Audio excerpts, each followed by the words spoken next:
Hi guys, welcome back to my vlog. This week we are starting our Florida vlog at Walmart. This is our first time at Walmart apart from when we were kids, and here are the guns on the shelf in the same store that sells bread and milk. Can you believe it? It's just absolutely wild. But we made the mistake of coming on a Sunday lunchtime, which was absolutely heaving, so busy and full of families. This is our first day and this is the first time the sun has actually come out. So I feel like we're actually on holiday now because it was freezing.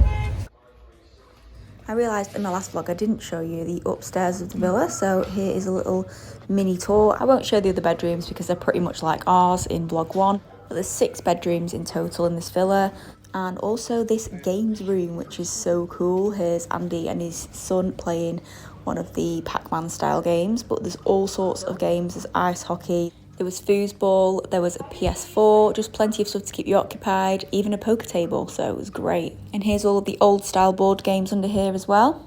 And I'd love to say we made full use of it, but we absolutely didn't. I think because it was upstairs and a bit out of sight, out of mind, and you just basically chilling with the hot tub and pool downstairs, it just didn't really get used, which is really bad.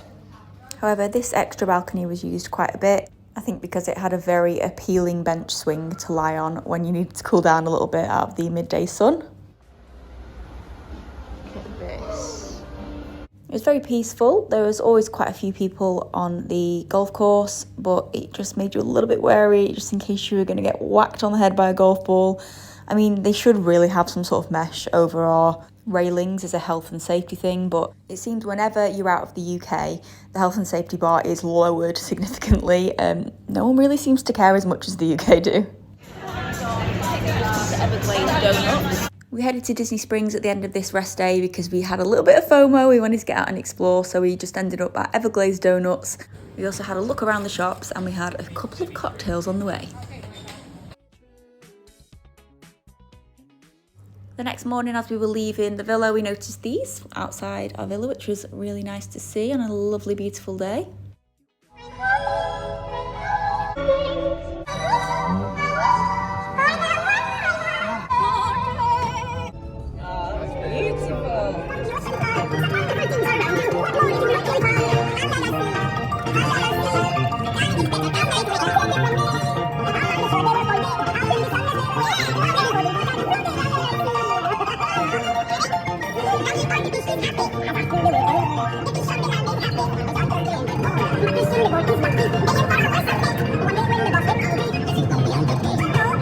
So as you can see, as we were prepping for it, today is Magic Kingdom. It's our first theme park day. It was very busy. Apparently it's the busiest it's ever been because people are coming back on holiday after COVID. And of course it is half term or spring break if you are American. Here we are on the boat which takes you into Magic Kingdom. You either have to get the boat or a monorail and then walk up to the entrance. So a bit of a faff, but so worth it to see Mickey and Minnie. Cool! Ah, you're in! You're in! We're here! How are you feeling, Jacob? So excited!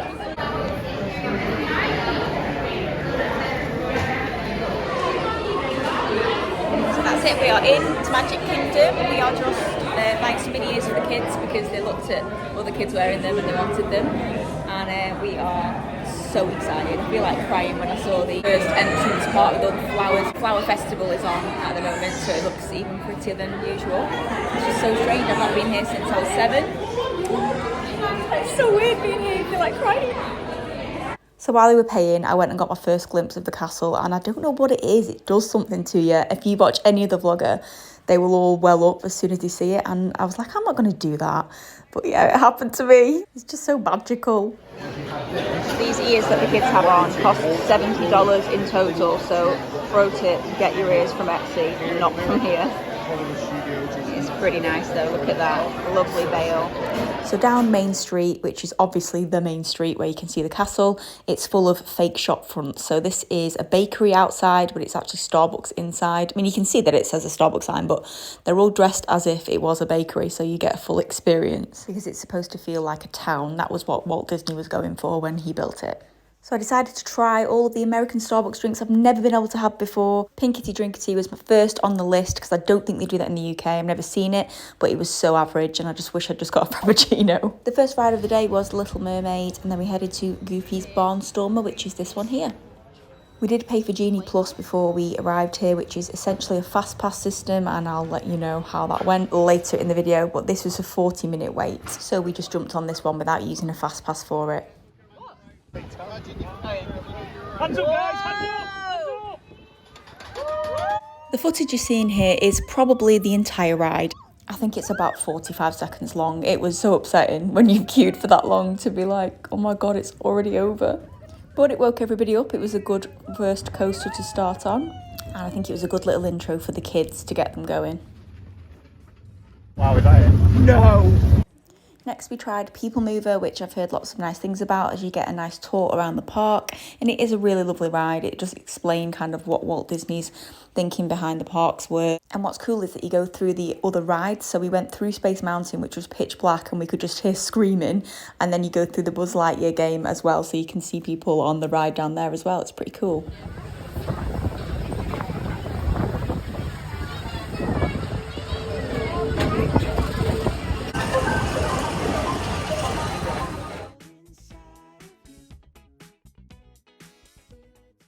Next we did the Buzz Lightyear ride, and then it was time for Pirates of the Caribbean. We went to Disney Paris a couple of years ago, and I feel like these rides are definitely more grander than the ones at Disneyland, but I don't know, I could just be making it up.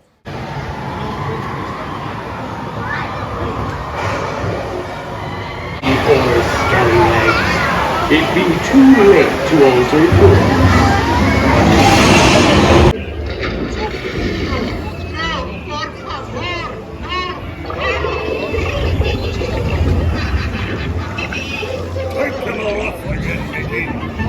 My favourite part of this ride was definitely the Jack Sparrow animatronic. Amazing. Pick up there.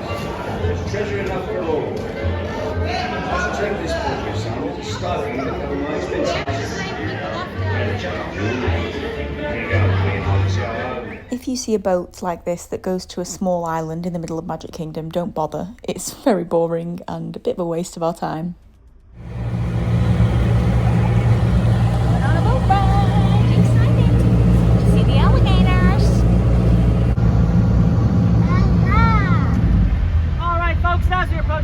We then decided to walk through Cinderella's castle because there's a beautiful mural which took 2 years to complete.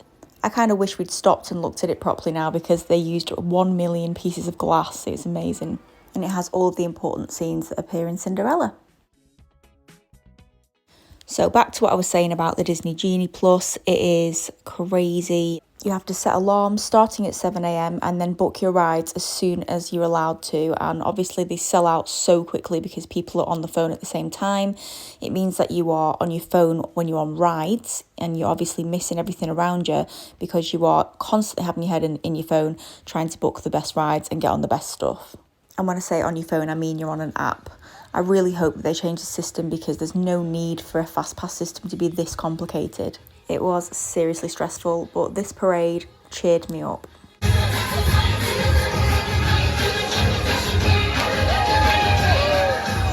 Well, you know I like to keep my vlogs short and snappy, so you'll have to wait till next week for the next part of my Florida vlog. I hope you enjoyed it. Don't forget to subscribe for more. It's free, and I will see you in my next video. Bye!